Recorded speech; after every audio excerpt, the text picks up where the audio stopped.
Tem gente que diz que a gente se acostuma com tudo, que o tempo ensina, que a dor amolece, que a ausência vira rotina, mas essas pessoas nunca ouviram a própria filha chamar a própria mãe de essa velha. Nunca estiveram paradas no corredor de uma casa que ajudaram a sustentar, segurando uma xícara de café que ninguém pediu, ouvindo a voz de quem você pôs no mundo dizer que tem vergonha de você. Me chamo Graça. Maria das Graças. Monteiro Braga, se quiserem saber o nome inteiro. Tenho 67 anos, moro em Campinas. E durante a maior parte da minha vida, eu acreditei que ser mãe significava se apagar. Diminuir, ceder, silenciar. Achava que quanto menor eu ficasse, mais espaço sobrava para quem eu amava crescer. E cresceram, todos cresceram, menos eu. Essa história começa numa sexta-feira de novembro. O tipo de sexta-feira que começa como qualquer outra, com cheiro de café coado e sol batendo na janela, mas que termina mudando tudo o que você achava que sabia sobre a sua própria vida.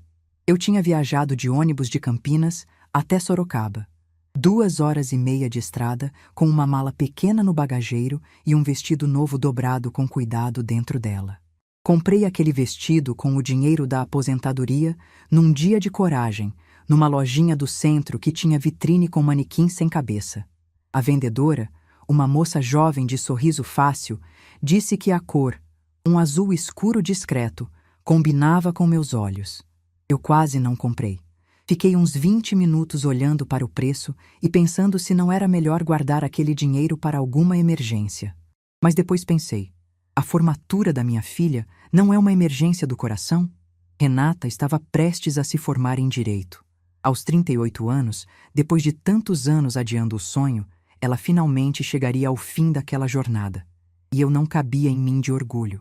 Um orgulho que começava no peito e ia até os olhos, que marejavam toda vez que eu pensava nela subindo naquele palco. Porque eu sabia o que aquele diploma tinha custado. Não falo só de dinheiro. Embora eu tenha ajudado com boa parte das mensalidades nos 3 primeiros anos, quando ela e o marido, Fábio, estavam apertados. Falo de tempo, falo de corpo, falo de vida. Durante 3 anos, de segunda a sexta, eu acordava às 4h30 da manhã no meu apartamento em Campinas. Tomava um café rápido, colocava uma marmita na bolsa e caminhava até o ponto de ônibus ainda no escuro. Pegava a linha das 5h15 para Sorocaba. 2 horas e meia sentada, às vezes de pé quando o ônibus lotava. Chegava na casa da Renata antes das 8, a tempo de preparar o café da manhã e acordar minha neta Valentina para a escola. Valentina. Só de falar o nome dela, meu coração muda de ritmo. Aquela menina é o pedaço mais bonito da minha vida. Olhos grandes, curiosos, que pareciam perguntar coisas que a boca ainda não sabia formular. Quando ela tinha 5 anos e eu comecei a cuidar dela diariamente, o primeiro desenho que me deu foi de 2 pessoas de mãos dadas, uma grande e uma pequena, com um sol amarelo enorme em cima. Embaixo, com letra torta, estava escrito: Eu e a vovó. Guardei esse desenho na minha bolsa durante 3 anos. Está lá até hoje, dobrado, amassado, manchado de café. Mas está lá. Eu levava a Valentina para ir para a escola, buscava, preparava o almoço, ajudava com a lição, dava banho, fazia janta. Às vezes, Renata chegava da faculdade às 11 da noite e eu já estava cochilando no sofá da sala com a televisão ligada no mudo. Muitas vezes perdia o último ônibus e dormia no quartinho dos fundos. Um cômodo apertado que ficava depois da lavanderia, com um colchão fino em cima de um estrado de madeira, sem ventilador, sem cortina, sem nada na parede. Eu levava meu próprio lençol de casa porque o que tinha lá cheirava a mofo. Fiz tudo isso sem reclamar, sem pedir dinheiro para a passagem, sem pedir reconhecimento. Porque na minha cabeça era isso que mães faziam. Era isso que minha mãe fez por mim. E eu achava que se fizesse o suficiente, se me doasse o bastante, em algum momento minha filha ia olhar para mim e dizer: Obrigada, mãe. Eu vejo o que você faz por mim. Essa frase nunca veio. Nunca. Cheguei na casa da Renata naquela sexta-feira por volta das 3 da tarde. Toquei a campainha e ela abriu a porta com o celular na orelha, me deu um beijo rápido no rosto sem parar de falar e apontou com a cabeça para dentro da casa, como quem diz: entra aí. Entrei. Arrastei minha mala pelo corredor e fui em direção ao quarto de hóspedes. Aquele quarto que durante 3 anos tinha sido meu quando eu ficava para cuidar da Valentina. Mas quando abri a porta, o quarto não era mais meu. Tinha roupa pendurada no armário aberto, uma mala grande perto da cama, um nécessaire rosa em cima da penteadeira e um perfume adocicado no ar que eu não reconhecia. Na mesinha de cabeceira, um porta-retrato com a foto de uma mulher que eu conhecia bem. Dona Ivone, sogra da Renata, mãe do Fábio. Fiquei parada na porta por alguns segundos processando. Renata apareceu atrás de mim, já sem o celular, e disse como quem comenta o tempo. Ah, mãe, a Dona Ivone chegou anteontem para ajudar nos preparativos da formatura. Ela está no quarto de hóspedes. Você pode ficar no quartinho dos fundos, tá? Eu coloquei um lençol limpo lá. Um lençol limpo. Esse foi o gesto de boas-vindas que eu recebi depois de 2 horas e meia de ônibus, com um vestido novo na mala e o coração cheio de expectativa. Fui para o quartinho dos fundos. Abri a mala, pendurei o vestido no único gancho que tinha na parede, um prego torto que sustentava um cabide de arame, e sentei na beira do colchão. O quartinho estava pior do que eu lembrava. Tinham acumulado caixas de papelão, uma bicicleta infantil que Valentina já não usava, sacolas de roupas velhas para doação. Meu espaço ali era o espaço que sobrava entre os objetos que ninguém mais queria. Respirei fundo. Disse para mim mesma o que sempre dizia. Não é sobre você, Graça. É sobre a Renata. É a formatura dela. Não estraga isso com seus sentimentos. Saí do quartinho e fui para a cozinha preparar café. Era o que eu sempre fazia quando chegava. Coava um café fresco, arrumava umas bolachas num prato bonito, levava para a sala. Era meu jeito de dizer, estou aqui, vim ajudar, podem contar comigo. Um ritual que nunca ninguém pediu, mas que eu mantinha como se fosse uma oração. Na sala, encontrei Dona Ivone folheando uma revista de moda, com as pernas cruzadas e os óculos na ponta do nariz. Ela me cumprimentou com um sorriso curto e voltou para a revista. Renata estava sentada ao lado dela, mostrando fotos no celular do vestido que usaria debaixo da beca, dos sapatos, da maquiagem que tinha agendado no salão. Dona Ivone opinava sobre cada detalhe com autoridade, e Renata escutava com os olhos brilhando, como uma menina buscando aprovação. Coloquei a bandeja de café na mesa. Ninguém agradeceu. Renata nem levantou os olhos do celular. Dona Ivone pegou uma xícara sem me olhar, como quem pega um guardanapo de um dispensador. Fiquei em pé por alguns segundos, esperando um espaço na conversa que não veio, e voltei para a cozinha. Lavei a louça que estava na pia, limpei o fogão, organizei a bancada. Tudo em silêncio, tudo sozinha, enquanto ouvia as risadas da sala. Minha filha e a sogra planejando um dia que era, em parte, fruto do meu sacrifício. Um dia que eu tinha ajudado a construir com cada madrugada no ônibus, cada noite no colchão fino, cada mês de mensalidade que tirei da minha aposentadoria. Foi então que aconteceu. Eu tinha acabado de coar mais uma xícara de café, dessa vez para mim, e estava indo para o quartinho dos fundos. O corredor que ligava a cozinha aos quartos era estreito, com piso frio de cerâmica e uma luminária que piscava de vez em quando. Eu estava passando pela porta do quarto de Renata quando ouvi. A porta estava entreaberta e a voz da minha filha chegou até mim como se alguém tivesse jogado água gelada no meu rosto. Fábio, eu não quero essa velha na minha formatura. Parei. Meus pés pararam antes da minha cabeça entender. Meu corpo soube antes de mim que aquilo ia doer.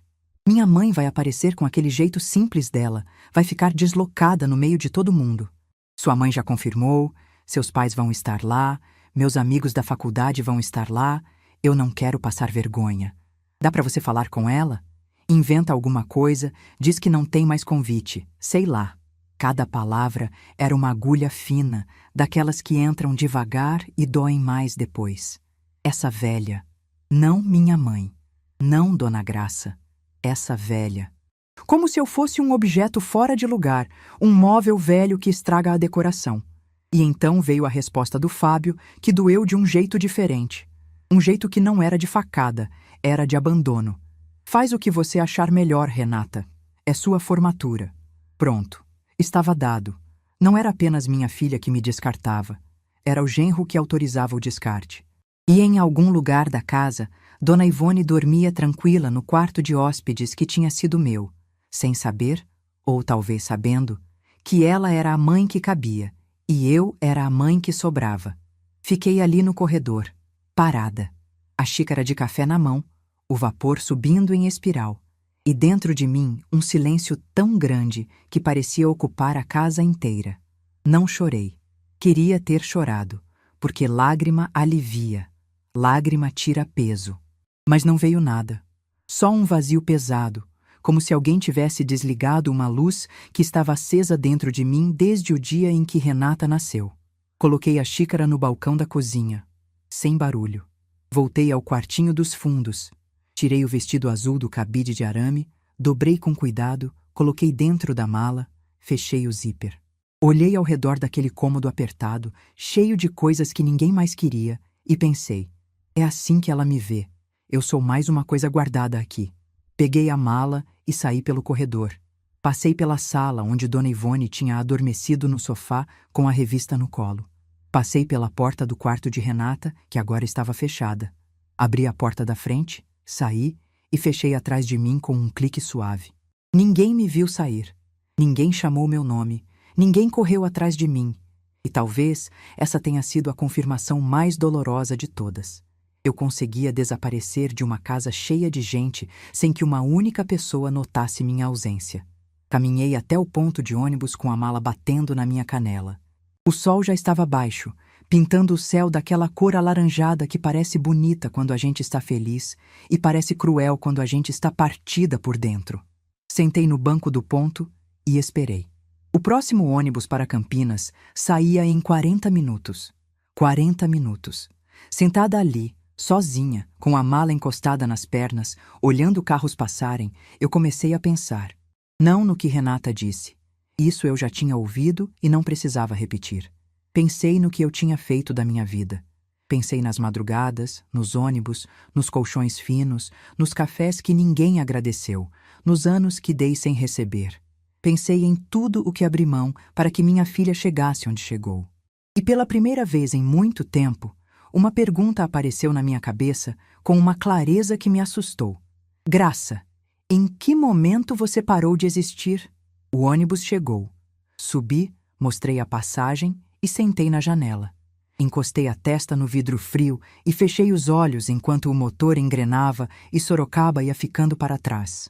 E ali, naquele ônibus que cheirava a diesel e plástico quente, com o barulho das rodas no asfalto e o murmúrio de passageiros desconhecidos ao redor, eu senti algo começar a se mover dentro de mim.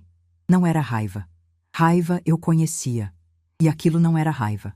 Era algo mais profundo, mais antigo, como uma semente que esteve enterrada a vida inteira e de repente sentiu a primeira gota de água. E enquanto o ônibus seguia pela estrada escura, lembrei de uma voz que não ouvia há muitos anos. A voz da minha mãe, Dona Odete. Firme, calma, com aquele sotaque do interior que parecia transformar cada palavra numa verdade que não precisava de prova. Ela dizia, terra não tem pressa, minha filha. Terra espera. E quem sabe esperar, colhe o que os apressados deixaram passar.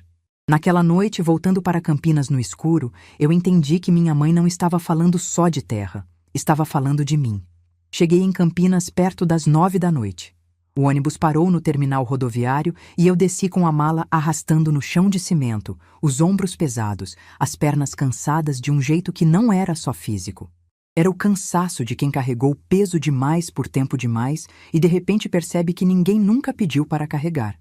E ninguém nunca agradeceu por ter carregado. Peguei um táxi até meu apartamento. Era um lugar simples, 2 quartos, sala pequena, cozinha que cabia uma pessoa de cada vez e uma varanda estreita de onde se via o centro da cidade. Comprei aquele apartamento 8 anos antes com o dinheiro de uma venda de terreno que conto daqui a pouco. Na época, Renata achou que eu estava fazendo bobagem.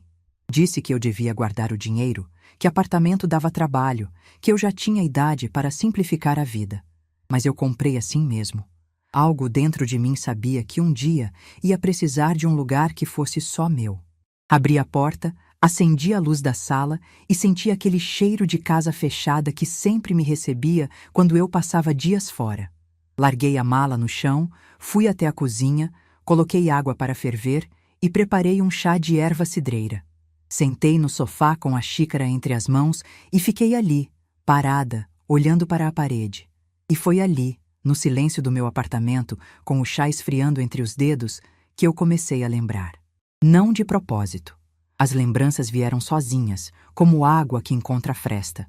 A primeira lembrança foi da minha mãe. Dona Odete Monteiro era uma mulher que media 1,52 m e ocupava qualquer sala em que entrasse. Não por ser barulhenta, pelo contrário, falava pouco. Mas tinha uma presença que vinha de dentro, uma firmeza no olhar que fazia as pessoas prestarem atenção, mesmo quando ela sussurrava. Nasceu em Mogi Mirim, filha de lavradores que vieram de Minas Gerais na década de 40. Estudou até a 3ª série do primário. Sabia ler devagar, escrevia com letra torta e fazia contas de cabeça mais rápido do que qualquer calculadora. Casou com meu pai, seu Geraldo, aos 18 anos e teve 3 filhas, eu, Aparecida e Lourdes. Meu pai era trabalhador, mas inquieto. Nunca ficava muito tempo em lugar nenhum. Quando eu tinha 11 anos, ele saiu de casa dizendo que ia buscar emprego em São Paulo e nunca mais voltou. Mandou dinheiro por 2 meses. Depois, silêncio. Nunca mais procurou as filhas. Minha mãe não derramou uma lágrima na frente de ninguém. Pelo menos não que eu tenha visto. Mas eu lembro de acordar de madrugada algumas vezes e ouvir um som abafado vindo do quarto dela. Um choro contido, engolido, como se ela estivesse tentando não deixar a dor escapar. De manhã, ela já estava de pé, com café coado, roupa no varal e um sorriso cansado nos lábios, como se nada tivesse acontecido. Dona Odete ficou sozinha com 3 meninas e alguns lotes de terra nos arredores de Campinas. Terrenos que meu pai tinha comprado barato em leilão, achando que um dia ia construir alguma coisa ali. Nunca construiu. Quando foi embora, deixou os papéis numa gaveta da cômoda e não levou nada. Todo mundo disse para minha mãe vender. As vizinhas, as irmãs dela, até o padre da paróquia. Vende isso, Odete, paga as dívidas, põe comida na mesa. A terra ficava numa região que, na época, era puro mato e estrada de terra. Não tinha água encanada, não tinha luz elétrica, não tinha nada. Ninguém queria morar ali. Ninguém dava valor àquilo. Mas minha mãe sentou comigo na cozinha numa noite. Eu lembro como se fosse ontem, ela descascando laranja com uma faca de cabo de madeira, a luz amarela da lâmpada fazendo sombra no rosto dela. E disse a frase que moldou minha vida inteira. Graça, escuta o que eu vou te dizer.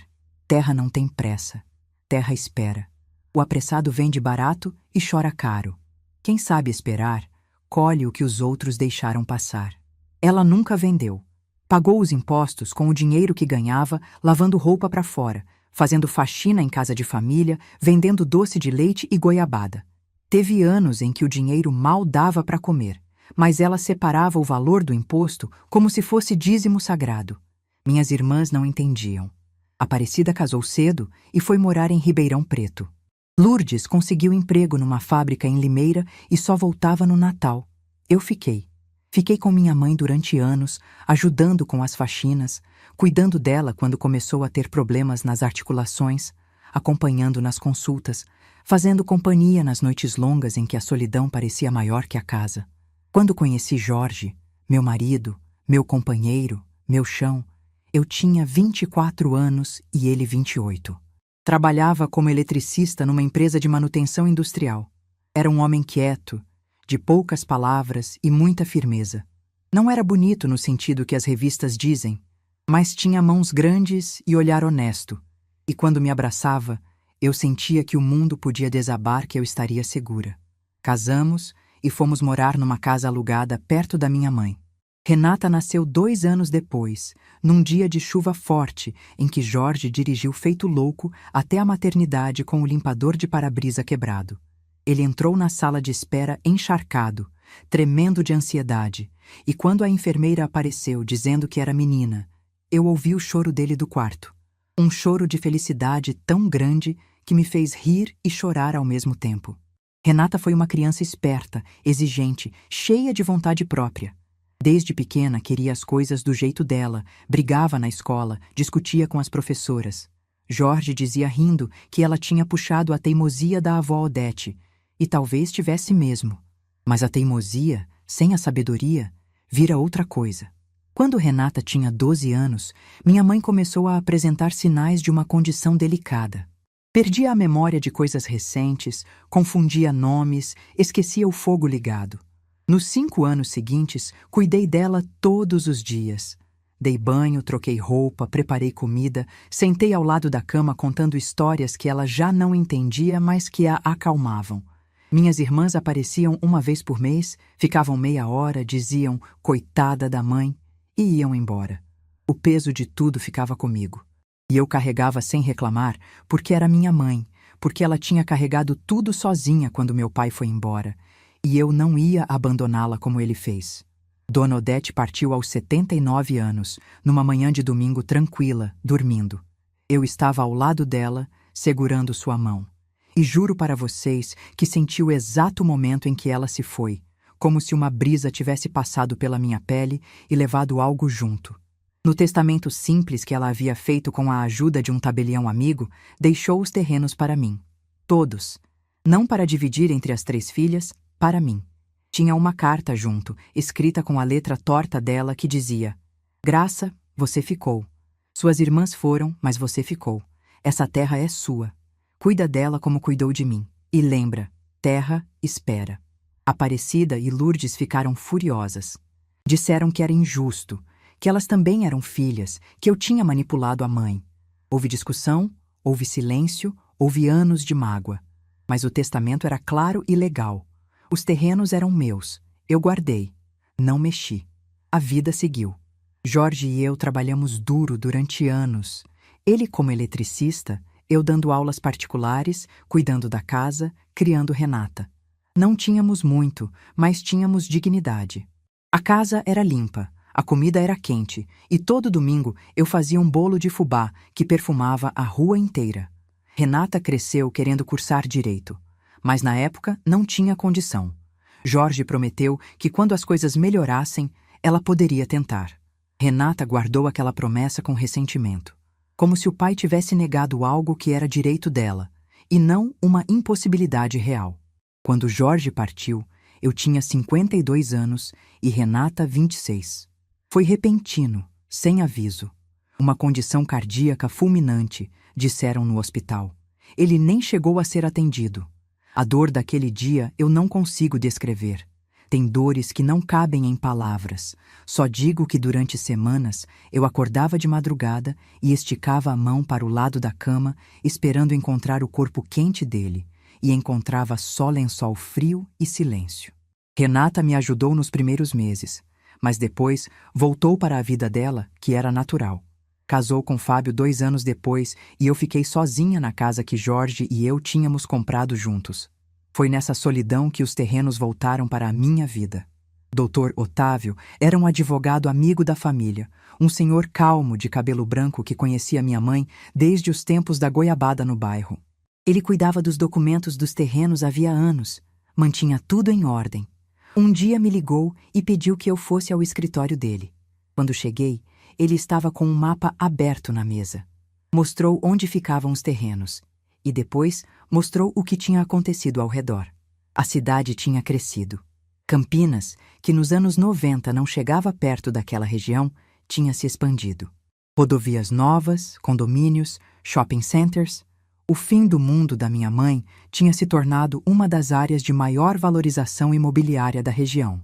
Dr. Otávio olhou para mim por cima dos óculos e disse: "Dona Graça, sua mãe era mais esperta do que todo mundo achava. Esses terrenos valem hoje uma quantia que a senhora vai precisar sentar para ouvir." Eu sentei, e quando ele disse o valor, pedi um copo de água. Não vou dizer números aqui porque não é sobre isso, mas era muito. Muito mais do que eu jamais imaginaria ter na vida. O suficiente para mudar tudo, se eu quisesse mudar. Mas eu não quis mudar. Não comprei mansão, não comprei carro de luxo, vendi parte dos terrenos, investi com orientação do Dr. Otávio e continuei vivendo do mesmo jeito. Mesma roupa, mesmo ônibus, mesma sandália rasteira. Porque minha mãe me ensinou que o valor de uma pessoa não está no que ela mostra, está no que ela guarda. Nunca contei para Renata. Nunca contei para ninguém da família. Não por maldade, não por desconfiança, mas porque minha mãe também nunca contou. Dona Odete viveu a vida inteira sendo subestimada, e foi justamente por isso que ninguém tentou tirar dela o que era seu.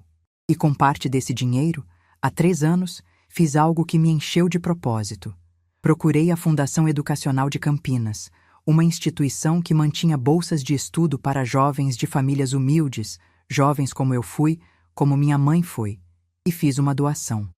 Uma doação grande o suficiente para que a fundação decidisse dar meu nome à nova ala da biblioteca universitária que estavam construindo, a Ala Maria das Graças Monteiro Braga.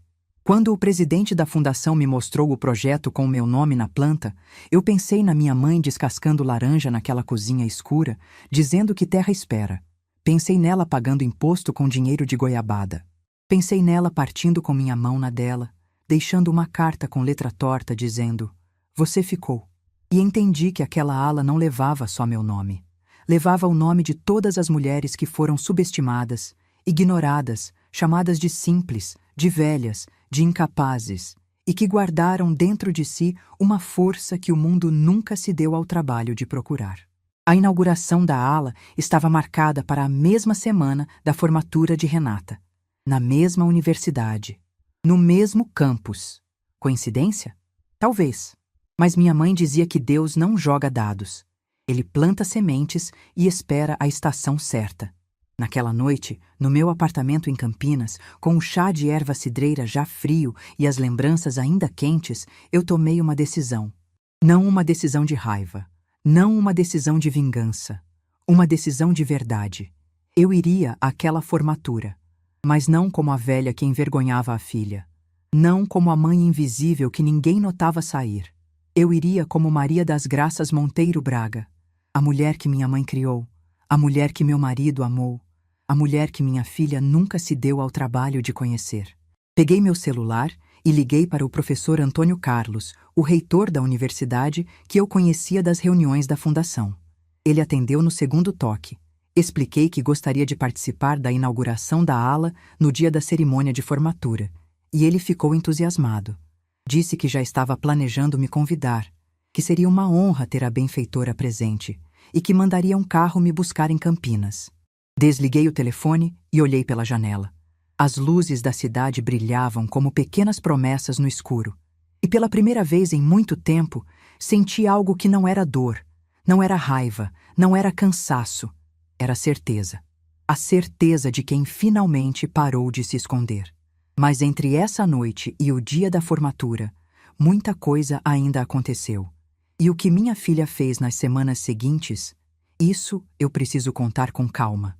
Nos dias que se seguiram à minha volta de Sorocaba, aconteceu algo estranho.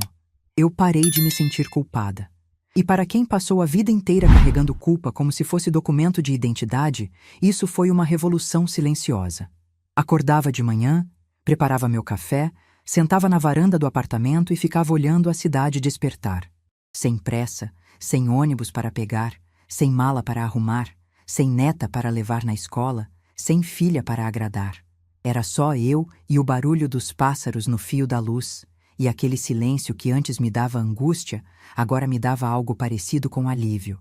Mas o corpo pode estar em paz enquanto a mente ainda está desarrumando gavetas. E foi isso que aconteceu. Enquanto meus dias iam ficando mais leves, minha cabeça foi voltando no tempo, abrindo portas que eu tinha fechado à força, revisitando momentos que eu jurei para mim mesma que não significavam nada, mas que significavam tudo. O primeiro momento que voltou foi o aniversário de 15 anos de Valentina. Valentina tinha feito 11 em março, mas me refiro aos 15 anos da festa que Renata organizou. Ou melhor, da festa da qual fui excluída. Deixa eu explicar. Valentina ainda não tinha 15 anos. A festa foi quando ela completou 10, mas Renata decidiu fazer uma comemoração grande, dessas com tema, decoração, fotógrafo, buffet, num salão alugado. Disse que queria compensar os aniversários simples dos anos anteriores, quando Fábio estava com dificuldades no trabalho. Eu fiquei empolgada. Comecei a planejar o que daria de presente, pensei em ajudar com a decoração, até ofereci para fazer os docinhos. Meus brigadeiros sempre foram elogiados. Mas uma semana antes da festa, Renata me ligou com aquela voz ensaiada que eu já conhecia, a voz que ela usava quando ia pedir algo desconfortável. Mãe, sobre a festa da Val, é que vai ser uma coisa mais íntima, sabe? Só os amiguinhos da escola e os pais mais próximos. Acho melhor você não vir, para não ficar deslocada no meio de tanta criança. Você entende, né?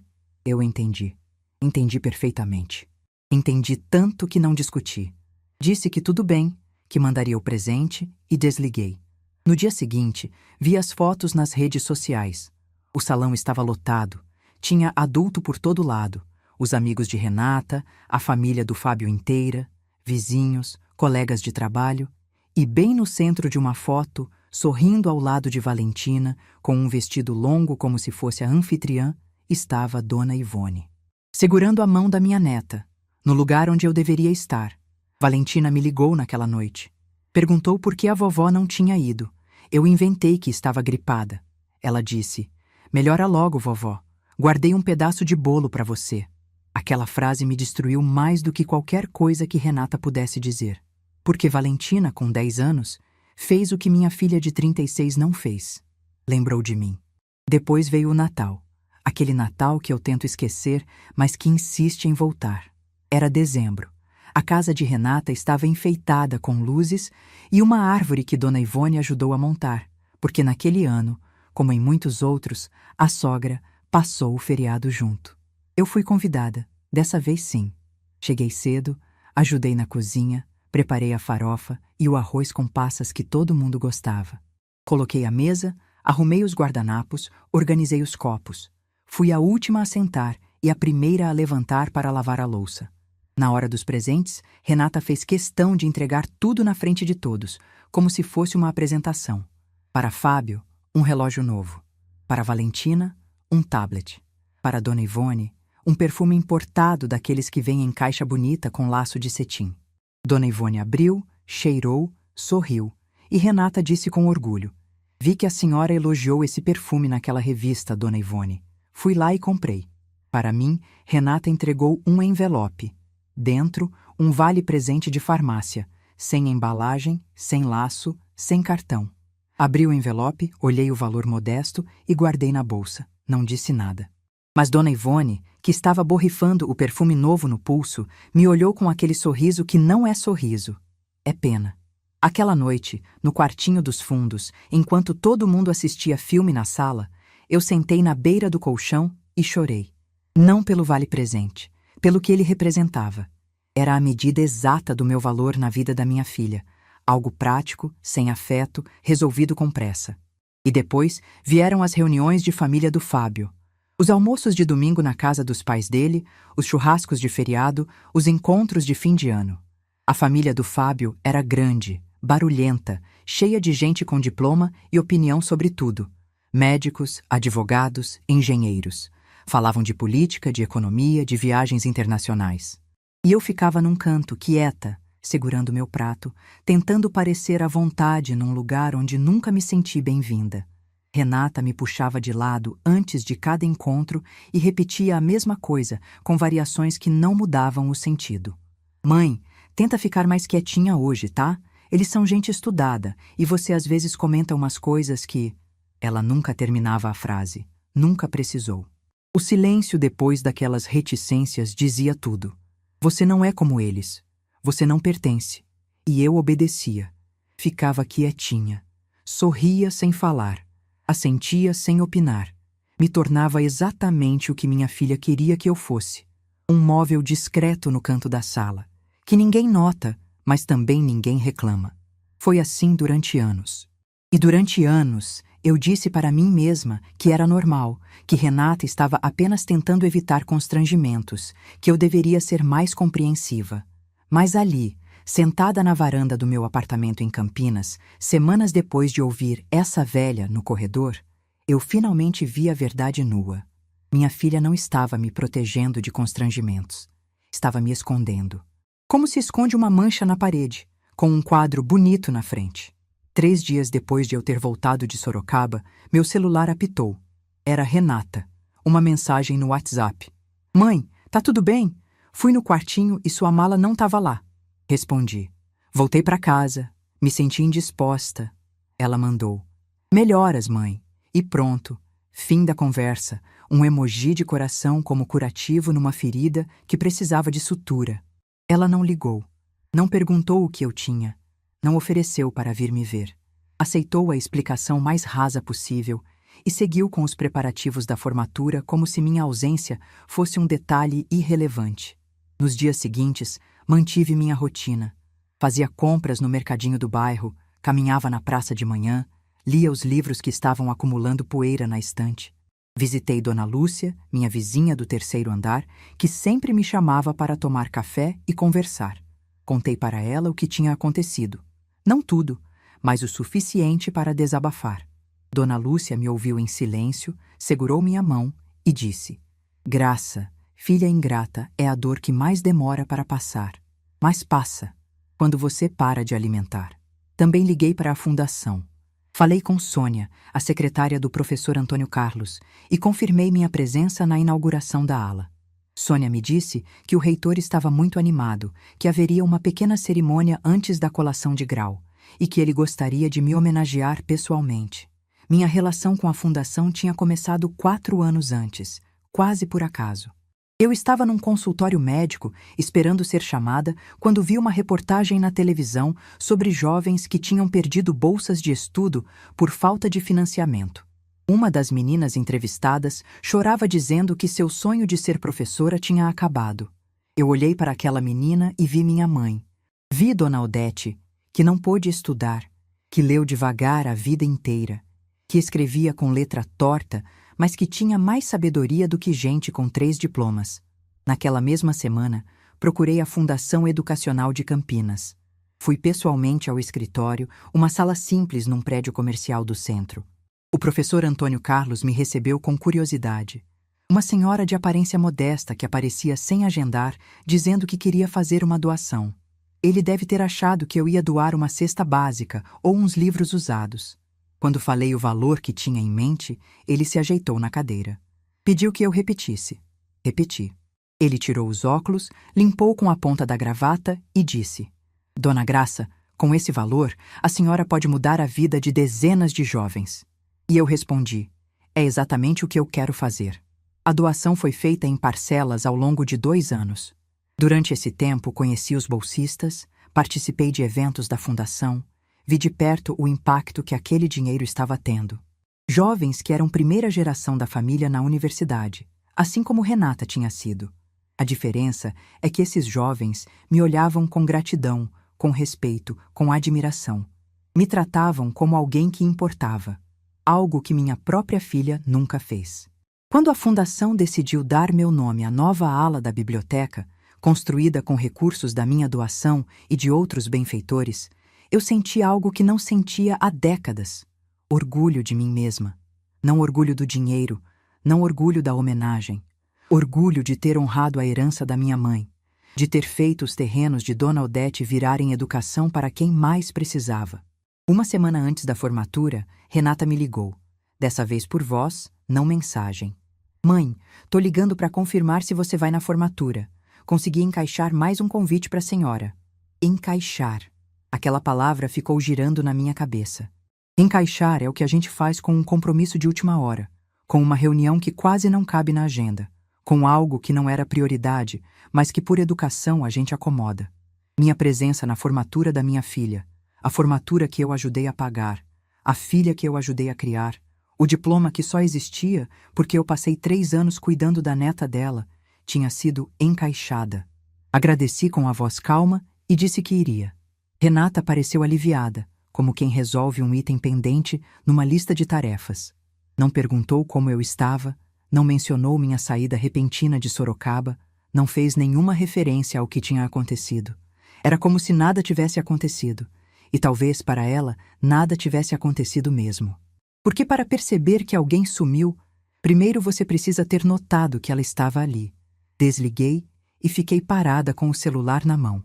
Olhei para a tela por um tempo, depois abri a gaveta da cômoda e tirei de lá uma caixinha de veludo que tinha pertencido à minha mãe.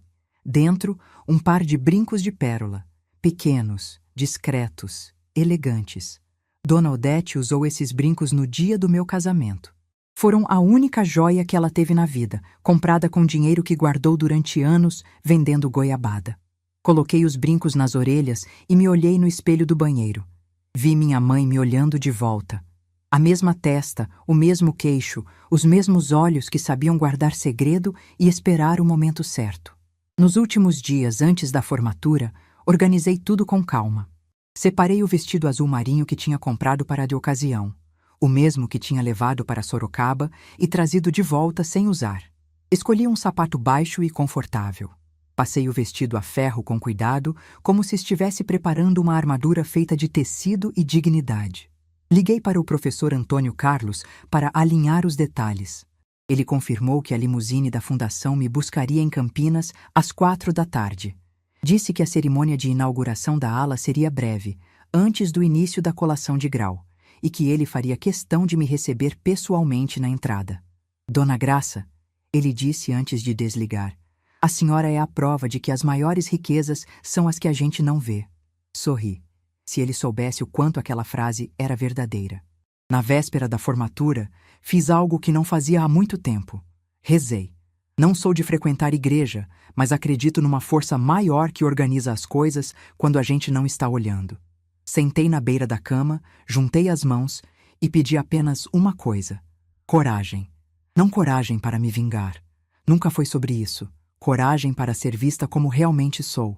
Coragem para não me esconder mais. Antes de dormir, abri minha bolsa e tirei de lá o desenho da Valentina. Aquele desenho de quando ela tinha 5 anos, 2 pessoas de mãos dadas, sol amarelo, eu e a vovó, em letra torta. O papel estava gasto, manchado, dobrado tantas vezes que as marcas pareciam cicatrizes, mas a imagem continuava ali, a avó e a neta, juntas, sob um sol que não precisava de permissão para brilhar. Guardei o desenho de volta na bolsa. Apaguei a luz. E pela primeira vez em semanas, dormi sem sonhar. Amanhã seria o dia. E eu estava pronta. O que aconteceu quando aquela limusine parou na frente da faculdade? Isso vocês precisam ouvir com atenção.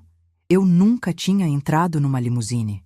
Aliás, até aquele dia, a coisa mais perto de luxo que eu já tinha experimentado era o banco reclinável do ônibus executivo que peguei uma vez para visitar minha irmã, Aparecida em Ribeirão Preto.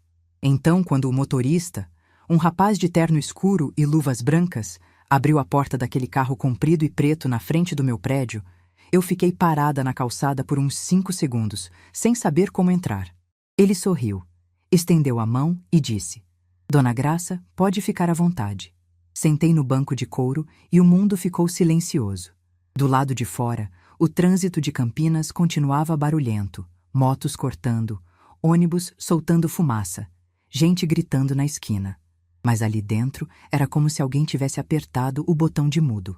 Tinha água gelada num suporte lateral, uns biscoitinhos finos numa bandejinha e uma música suave saindo de algum lugar que eu não conseguia identificar. Passei a mão no banco e pensei na minha mãe. Pensei em Dona Odete lavando roupa no tanque às 6 da manhã, com as mãos rachadas de sabão. Pensei nela pagando imposto de terreno com dinheiro de goiabada. E pensei que se ela pudesse me ver naquele momento, ia dar aquela risada discreta que ela dava quando a vida provava que ela estava certa. O caminho até Sorocaba durou pouco mais de 1 hora pela rodovia. Fui o trajeto inteiro olhando pela janela, vendo as mesmas paisagens que já tinha visto centenas de vezes pela janela do ônibus. Os canaviais, os postos de gasolina, as placas de saída. Mas tudo parecia diferente daquela perspectiva. Ou talvez fosse eu que estivesse diferente. Toquei os brincos de pérola nas minhas orelhas. Os brincos da minha mãe. Estavam frios contra a pele, e aquele frio me deu uma estranha sensação de companhia. Como se Dona Odete estivesse ali comigo, sentada no banco de couro, olhando pela janela e dizendo com aquele jeitinho dela: Tá vendo, Graça? Terra espera. Quando a limusine entrou em Sorocaba, o sol já estava começando a descer, deixando o céu daquela cor entre o laranja e o rosa que parece pintada à mão. Lembrei que a última vez que vi esse céu nessa cidade, eu estava saindo pela porta da frente da casa da minha filha, com uma mala na mão e um buraco no peito. Parecia que tinham se passado anos desde aquela sexta-feira. Na verdade, tinham sido apenas semanas. O motorista seguiu pelas ruas até a avenida da universidade. De longe, já dava para ver a movimentação. Carros em fila dupla, famílias com buquês de flores, balões prateados, gente tirando foto na entrada. Era um dia de festa para centenas de famílias. Para mim, era outra coisa. Era o dia em que eu pararia de me esconder. A limusine contornou o estacionamento principal e seguiu por uma entrada lateral que eu não conhecia. Parou numa área reservada, próxima à entrada do prédio novo. O prédio da biblioteca. Do lado de fora, havia um pequeno palco montado com microfone, cadeiras enfileiradas para convidados, e uma faixa que eu não conseguia ler de dentro do carro. O motorista deu a volta e abriu minha porta. Quando coloquei o pé para fora, a primeira coisa que vi foi o professor Antônio Carlos vindo em minha direção com um sorriso largo e os braços abertos. Ele vestia terno escuro, com uma gravata bordô, e caminhava com aquela segurança de quem está acostumado a receber gente importante. Só que naquele momento, a gente importante era eu. Dona Graça, ele disse, segurando minhas 2 mãos entre as dele. A senhora é a convidada mais especial desta noite. Senti meus olhos arderem, mas segurei. Não era hora de chorar. Era hora de estar presente, inteira, de pé. Ele me ofereceu o braço e me conduziu pela entrada lateral até a frente do prédio novo. E foi ali que eu vi pela primeira vez. Acima da porta principal, em letras douradas sobre uma placa de bronze que brilhava com a luz do fim de tarde, estava escrito Ala Maria das Graças Monteiro Braga, e embaixo, em letras menores, porque quem investe em educação planta florestas que nunca verá crescer. Fiquei parada olhando para aquelas letras. Meu nome. O nome que minha mãe me deu, o nome que meu marido sussurrava quando chegava do trabalho, o nome que minha filha tinha vergonha de pronunciar nas rodas dos amigos dela. Ali estava ele, em bronze e ouro, na fachada de um prédio que ajudaria centenas de jovens a terem o que minha mãe nunca teve, a chance de estudar. O professor Antônio Carlos me guiou até o pequeno palco. Havia cerca de 50 pessoas ali, membros da fundação, professores, alunos bolsistas. Quando subi os 2 degraus, eles aplaudiram. Um aplauso genuíno, caloroso, de gente que sabia o que aquela doação significava. O reitor pegou o microfone e disse meu nome em voz alta, clara, para que todos ouvissem. Maria das Graças Monteiro Braga, uma mulher que prova que a verdadeira grandeza não faz barulho. Mais aplausos. Eu agradeci com um aceno de cabeça, sem discurso, sem palavras ensaiadas. Apenas coloquei a mão no peito e disse, obrigada, com a voz embargada. Era tudo o que eu conseguia dizer. Era tudo o que precisava ser dito. A cerimônia da inauguração durou cerca de 20 minutos. Cortamos a fita simbólica, tiraram fotos, os bolsistas vieram me abraçar. Uma menina, não devia ter mais que 20 anos, me segurou pelas mãos e disse, Dona Graça, por causa da senhora eu sou a primeira pessoa da minha família a entrar numa universidade. Eu apertei as mãos dela e respondi, minha mãe também nunca entrou. Você está realizando o sonho dela. Depois, o reitor me conduziu até o pátio central, onde a colação de grau estava prestes a começar. O pátio era enorme, centenas de cadeiras ocupadas por famílias inteiras. Todo mundo arrumado, todo mundo com orgulho estampado no rosto. E lá estavam eles. Vi Renata antes que ela me visse. Estava do outro lado do pátio, na área reservada aos formandos. De beca preta e capelo, com uma faixa azul cruzando o peito, sorrindo para uma foto que alguém tirava. Ao lado dela, Fábio segurava um buquê de rosas vermelhas. Um pouco mais atrás, Dona Ivone ajeitava a faixa de Renata com aquele ar de posse que eu conhecia tão bem, como se a formanda fosse filha dela. O reitor me acompanhou até uma cadeira reservada na primeira fila, ao lado dos membros da reitoria e dos homenageados da noite. Sentei ali, com meu vestido azul marinho, os brincos de pérola da minha mãe e uma calma que não era fingida, era conquistada. A cerimônia começou. Discursos, hino, juramento. Os formandos foram sendo chamados um a um. Eu observava tudo, procurando Valentina na plateia. Encontrei ela sentada entre Fábio e Dona Ivone, balançando as pernas na cadeira grande demais, com aquela inquietação de criança que preferia estar em qualquer outro lugar. Quando o nome de Renata foi chamado, Renata Monteiro Braga de Souza, eu senti meu coração apertar. Apesar de tudo, apesar de cada palavra que doeu, de cada silêncio que machucou, de cada gesto que me diminuiu, aquela mulher subindo ao palco era minha filha. Saiu de mim. E parte de mim, por menor que fosse, estava orgulhosa. Renata subiu ao palco, recebeu o diploma, sorriu para as fotos. Desceu, abraçou Fábio, abraçou Dona Ivone. E então, o mestre de cerimônia fez um anúncio que ninguém esperava, exceto eu e o reitor. Senhoras e senhores, antes de encerrarmos, gostaríamos de fazer um agradecimento especial. Esta noite marca também a inauguração da nova ala da biblioteca, tornada possível pela generosidade de uma pessoa muito especial. Pedimos que Dona Maria das Graças Monteiro Braga fique de pé para receber nossa homenagem. Levantei da cadeira. Devagar. Senti centenas de olhos se voltarem para mim. O pátio inteiro, formandos, famílias, professores, começou a aplaudir. Eu fiquei de pé, com as mãos cruzadas na frente do corpo e fiz um aceno simples com a cabeça. Mais aplausos. Alguns de pé. E foi nesse momento que vi Renata.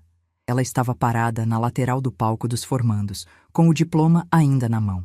O sorriso tinha desaparecido. Seus olhos estavam fixos em mim. Não com raiva, não com alegria, com algo que eu nunca tinha visto no rosto da minha filha. Incompreensão. Como se o mundo tivesse girado e ela tivesse perdido o chão.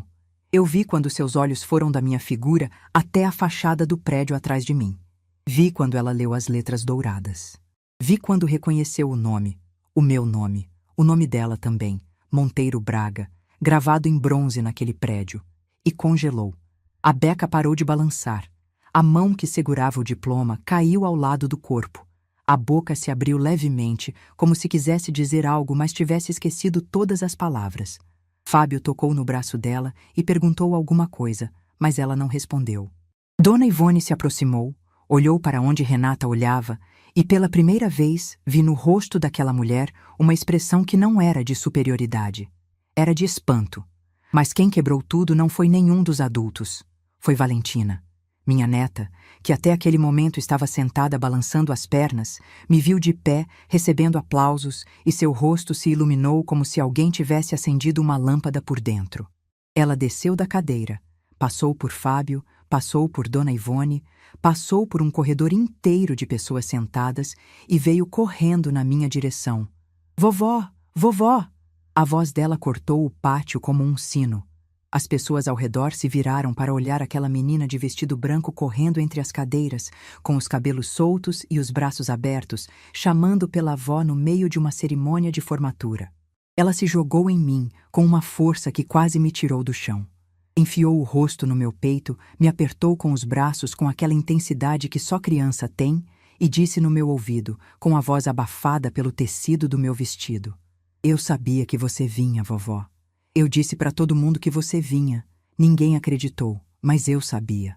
Segurei minha neta e fechei os olhos. E ali, de pé, com Valentina nos meus braços e centenas de pessoas ao redor, eu deixei cair uma lágrima. Só uma. Desceu devagar pelo meu rosto, passou pelo canto da boca e caiu no cabelo da minha neta. Não era lágrima de tristeza, era de chegada. Como quando você caminha por muito tempo no escuro e finalmente vê uma luz, e a luz não está ao longe. Está ali, abraçada em você, chamando você de vovó. Olhei para cima e encontrei os olhos de Renata. Ela não tinha se movido.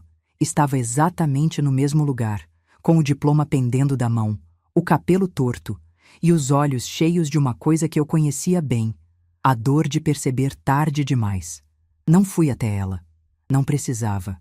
Aquele momento não era sobre nós duas.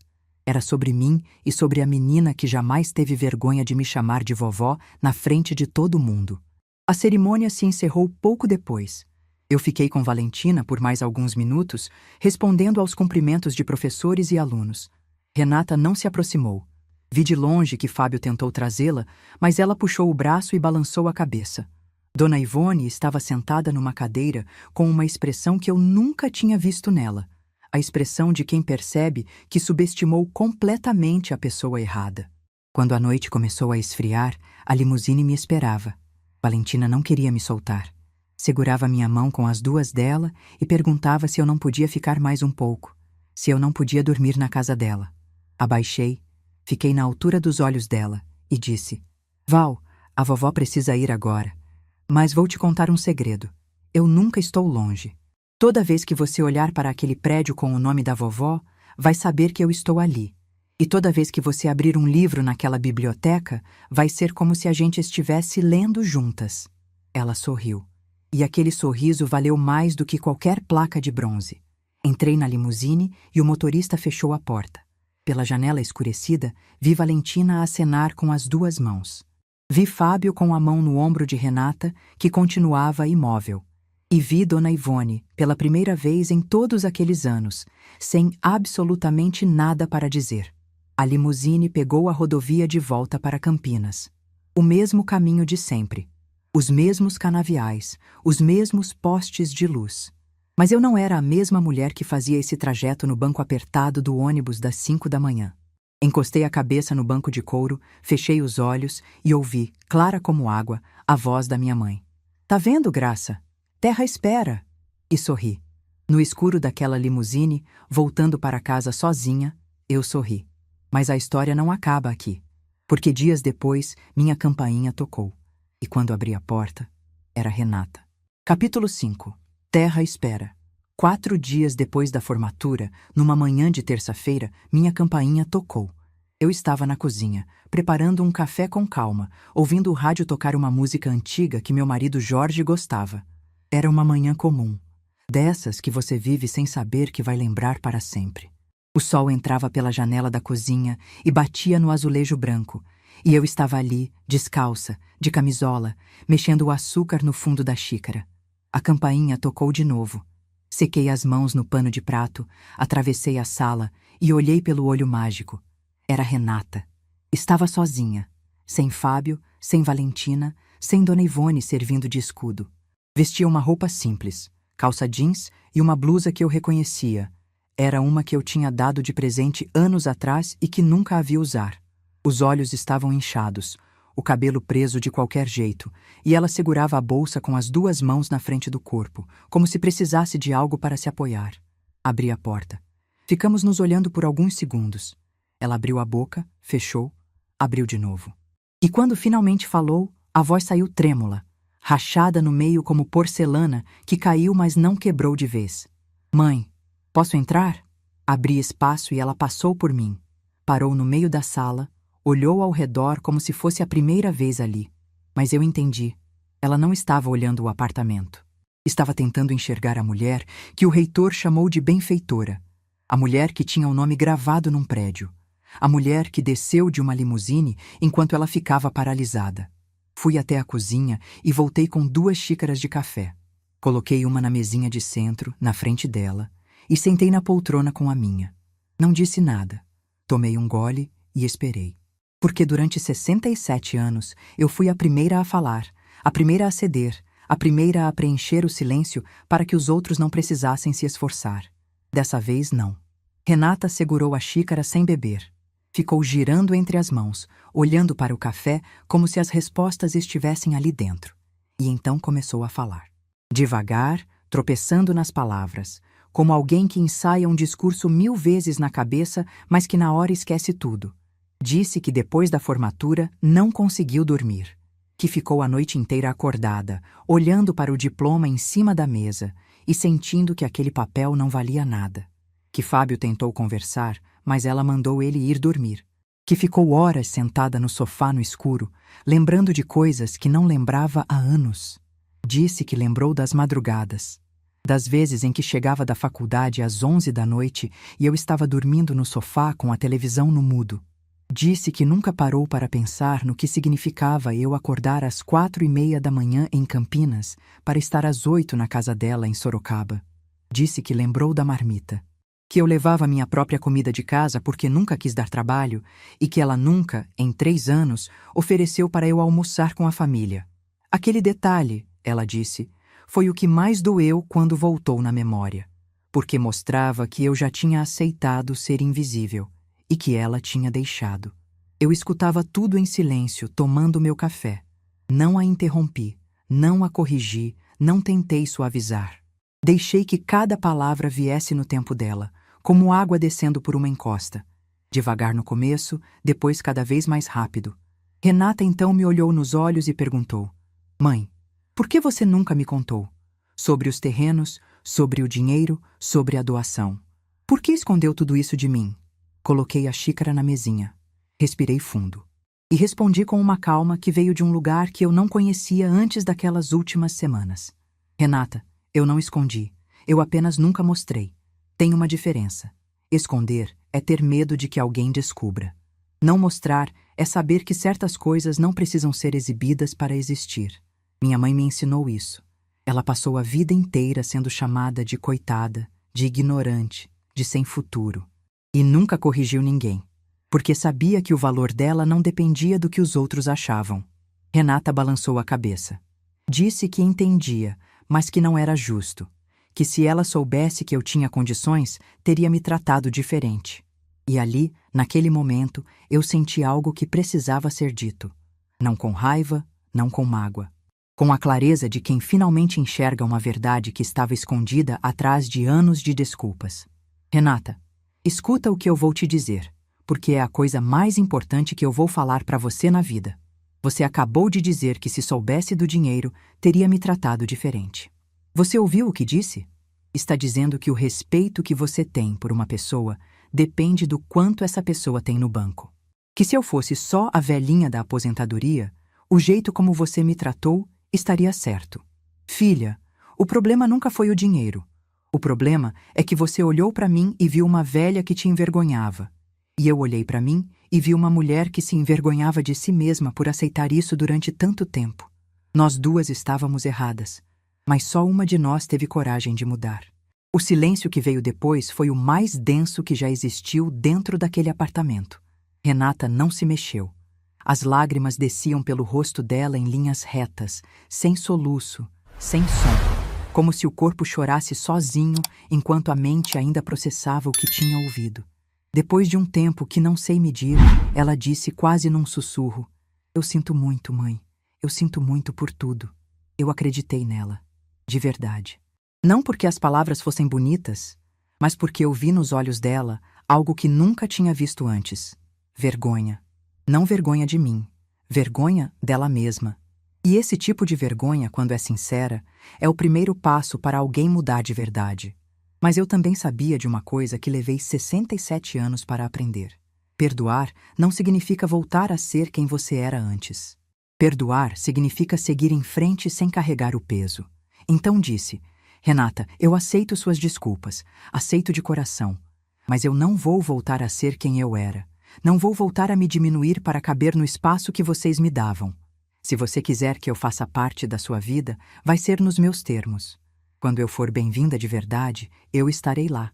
Quando eu sentir que estou sendo tolerada, eu saio. Sem drama, sem briga, eu simplesmente saio. Como saí naquela sexta-feira. Ela assentiu. Não discutiu, não argumentou, não tentou negociar. Apenas assentiu, limpou as lágrimas com as costas da mão e disse: Tá bom, mãe. Ficamos mais um tempo ali, tomando café já frio, em silêncio. Mas era um silêncio diferente de todos os outros. Não era o silêncio de quem se esconde. Era o silêncio de duas pessoas que finalmente disseram o que precisava ser dito. E agora estão aprendendo a ocupar o mesmo espaço de um jeito novo. Antes de ir embora, Renata parou na porta e me perguntou se Valentina podia vir me visitar no fim de semana. Eu disse que sim, que a porta estaria sempre aberta para minha neta. Ela fez que sim com a cabeça, deu um passo para sair, mas voltou. Me abraçou. Foi um abraço desajeitado, apertado demais, de quem não sabe como abraçar a própria mãe, porque passou anos demais sem fazer isso. Eu abracei de volta. Não porque tivesse esquecido tudo, mas porque carregar rancor pesa mais do que carregar perdão. E eu já tinha carregado peso suficiente por uma vida inteira. Quando ela saiu, fechei a porta e encostei a testa na madeira. Fiquei ali por 1 minuto, 2, respirando. Depois fui até a varanda, sentei na minha cadeira e olhei para a cidade. 3 meses se passaram desde aquele dia. Valentina vem me visitar em Campinas a cada 15 dias. Às vezes, Renata traz, às vezes Fábio. Renata nunca mais entrou no meu apartamento sem ser convidada, nunca mais comentou sobre minha roupa, meu jeito, meus hábitos. Não sei se mudou por dentro ou se apenas aprendeu a se comportar por fora. Mas, por enquanto, é o suficiente. O respeito, mesmo quando é aprendido na dor, ainda é respeito. Valentina e eu estamos construindo algo que não existia quando ela era pequena, e eu era apenas a avó que cuidava dela por obrigação de terceiros. Agora somos duas pessoas que escolhem estar juntas. Ela me ensina coisas do celular, eu ensino receita de bolo de fubá. Ela me conta sobre a escola, sobre as amigas, sobre o menino que senta atrás dela na classe e que ela acha meio bobo, mas engraçado. E eu conto histórias da minha mãe, da avó que ela nunca conheceu, mas que de alguma forma está presente em tudo que somos. No último fim de semana, Valentina estava mexendo na minha bolsa procurando uma bala, quando encontrou o desenho. O desenho dela, de quando tinha 5 anos. 2 pessoas de mãos dadas, sol amarelo, eu e a vovó, em letra torta.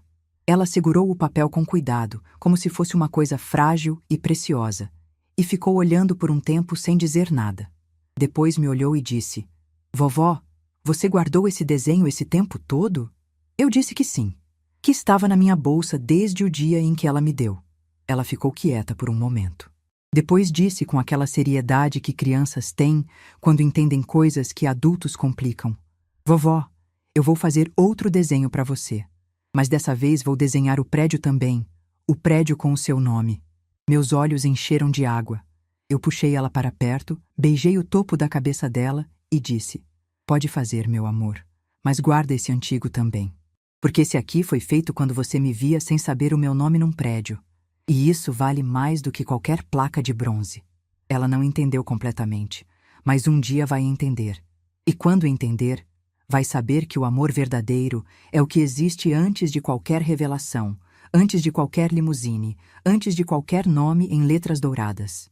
É o amor de uma menina de 5 anos que desenha a avó debaixo de um sol amarelo e escreve "Eu e a vovó", sem precisar de mais nada.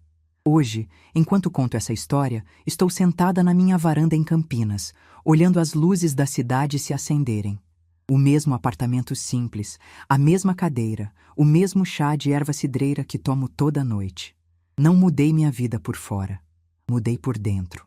E essa é a mudança que importa. Continuo usando vestido de algodão e sandália rasteira. Continuo pegando ônibus quando tenho vontade, não porque preciso, mas porque gosto. Porque o ônibus me lembra de quem eu era, e a limusine me lembra de quem eu sempre fui. E as duas são a mesma mulher. Às vezes penso na minha mãe. Penso em Dona Odete sentada naquela cozinha escura, descascando laranja, dizendo que terra espera. Penso nela pagando imposto de terreno com dinheiro de goiabada, enquanto todo mundo dizia que ela era louca, que estava jogando dinheiro fora, que devia vender e resolver a vida. Ela não vendeu. Ela esperou. E porque esperou, eu pude transformar mato em biblioteca, poeira em educação e silêncio em dignidade. Minha mãe nunca entrou numa universidade. Nunca leu um livro inteiro. Nunca viu seu nome escrito em lugar nenhum. Mas por causa dela, centenas de jovens vão abrir livros numa ala que carrega o nome que ela me deu. E isso, para mim, é o maior diploma que alguém pode receber. A vida me ensinou muitas coisas nesses 67 anos. Me ensinou que ser mãe não é desaparecer, é estar presente de um jeito que te respeite também. Me ensinou que o silêncio pode ser fraqueza, mas também pode ser a coisa mais poderosa que uma mulher é capaz de fazer. E me ensinou que nunca é tarde para ser vista, desde que você pare de se esconder. E me ensinou que o amor de verdade não é o que a gente implora, é o que a gente recebe de braços abertos, sem condição, sem vergonha, sem precisar provar nada. Como o abraço de uma menina de 11 anos correndo por um pátio de formatura, gritando "Vovó" na frente de todo mundo, sem ligar para quem estava olhando. Esse amor, esse é o que fica. Minha mãe dizia que terra espera, e eu esperei.